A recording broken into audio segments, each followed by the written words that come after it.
هلال. أهلا أهلا كيف الحال؟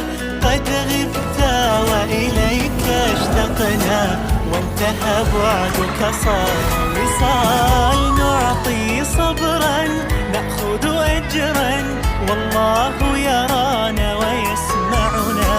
نغفر زلا نوصل أهلا، لأن رمضان يجمعنا.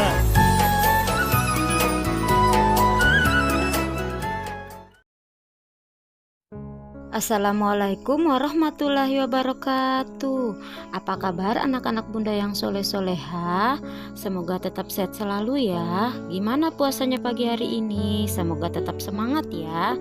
Hari ini kita akan membahas tentang turunnya Al-Quran.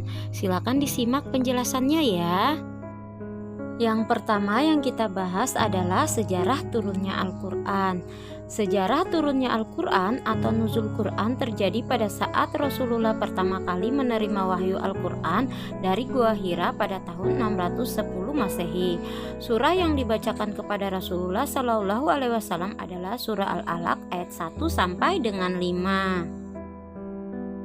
Selanjutnya adalah arti nuzul Quran.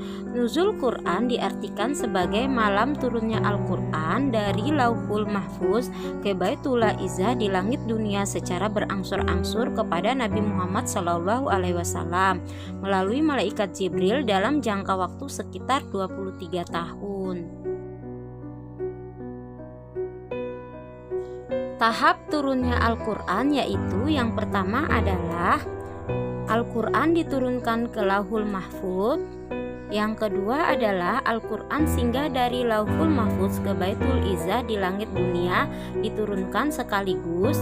Yang ketiga adalah Al-Quran diturunkan secara berangsur-angsur dari Baitul Izzah di langit dunia langsung kepada Nabi Muhammad SAW melalui malaikat Jibril. Dan yang terakhir adalah Al-Quran menjadi petunjuk seluruh umat manusia dan dijaga kemurniannya oleh Allah hingga hari kiamat nanti.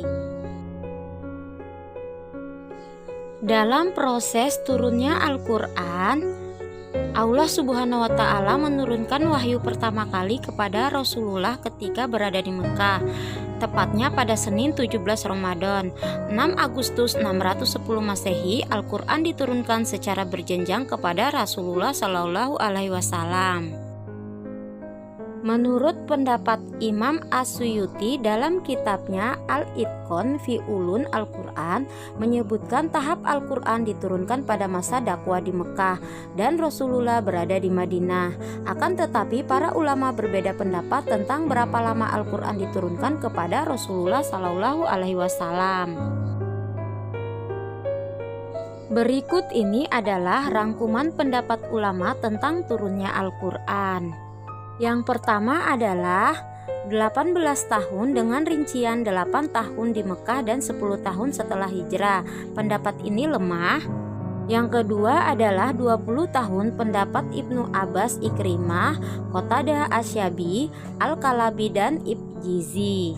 Yang ketiga adalah 23 tahun pendapat mayoritas ulama dengan rincian 13 tahun selama dakwah di Mekah dan 10 tahun di Mekah. Yang terakhir adalah 25 tahun. Pendapat ini merujuk pada riwayat usia Rasulullah 65 tahun. Pembahasan selanjutnya yaitu 5 hikmah Al-Quran diturunkan bertahap. Al-Quran diturunkan secara berangsur-angsur selama kurun waktu 23 tahun, dimulai sejak Rasulullah Shallallahu Alaihi Wasallam mendapat wahyu pertama di usia 40 tahun hingga Rasulullah meninggal di usia 63 tahun. Al-Quran turun selama Rasulullah berada di Mekah 13 tahun dan saat tinggal di Madinah 10 tahun. Turunnya Al-Quran secara berjenjang dan tidak serta-merta itu bukan tanpa alasan. Hikmah Al-Quran diturunkan bertahap yaitu penguatan hati Rasulullah atas ejekan kafir Quraisy terhadap Al-Quran. Yang kedua, bantahan atas tudingan kaum kafir. Beberapa ayat Al-Quran diturunkan khusus membantah tudingan mereka. Yang ketiga, memudahkan hafalan untuk Rasulullah. Yang keempat, periodisasi pemberlakuan syariat Allah secara berjenjang. Ayat-ayat syariat turun secara gradual agar tatanan masyarakat lebih mapan. Dan yang terakhir adalah bukti kemukjizatan Al-Quran yang argumentatif.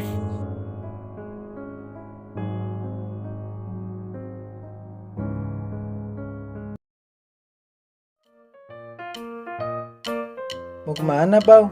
Tumben, rapi banget. Mau ngaji lah. Yuk, ikut ke masjid kan? Duluan deh, ntar nyusul. Hehehe. Oke, siap. Ya, serang. Maju. Dijaga turretnya, woi. Jangan egois. Berjuang tuh harus bersama, bukan sendiri.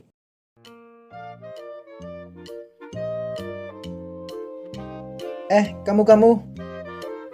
Aku, Kang. Iya, kamu. Maju. Udah? Maju lagi. Oke. Udah. Nah, sekarang serang. Hah? Ya Allah, ternyata masih main game. Pantesan tadi di masjid gak ada. Tadi... Ngegame. Iya, hehehe.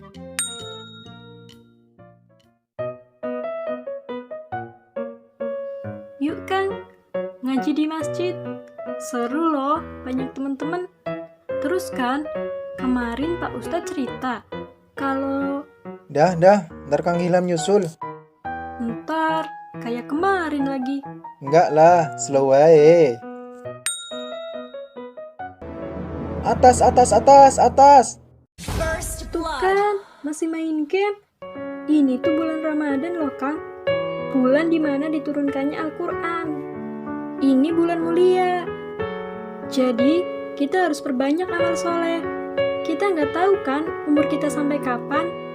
Bisa jadi Ramadan ini Ramadan terakhir buat kita. Harusnya yang di-push itu ibadah, bukan rank. Yang di top up itu iman dan takwa, bukan diamond. Asik, timnya hebat. Gak kayak kemarin. Hehehe. Yuk, Kang, ngaji di masjid. Nanggung di, baru main. Sekarang. Iya. Kita ambil Al-Quran dulu.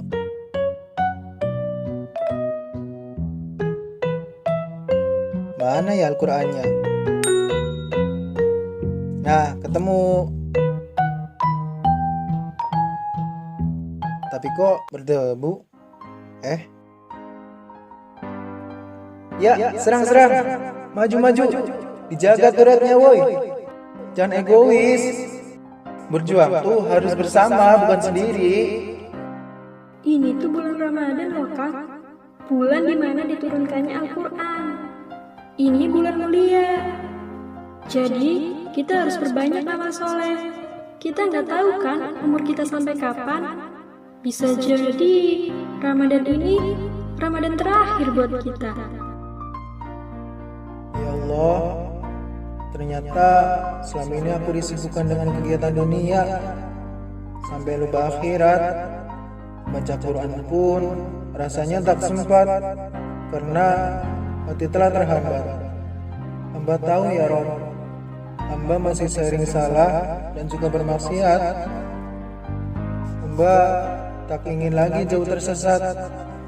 Hamba ingin bertaubat sebelum ajal mendekat. Dari video tadi kita bisa mengambil kesimpulan ya bahwa membaca Al-Quran itu sangat penting, apalagi di bulan Ramadan ini. Pahalanya bisa dilipat gandakan ya. Jadi teman-teman jangan lupa membaca Al-Quran dan sholat 5 waktunya dijaga. Setelah menonton video tadi jangan lupa absen di link yang Bunda bagikan ya. Sekian, wassalamualaikum warahmatullahi wabarakatuh.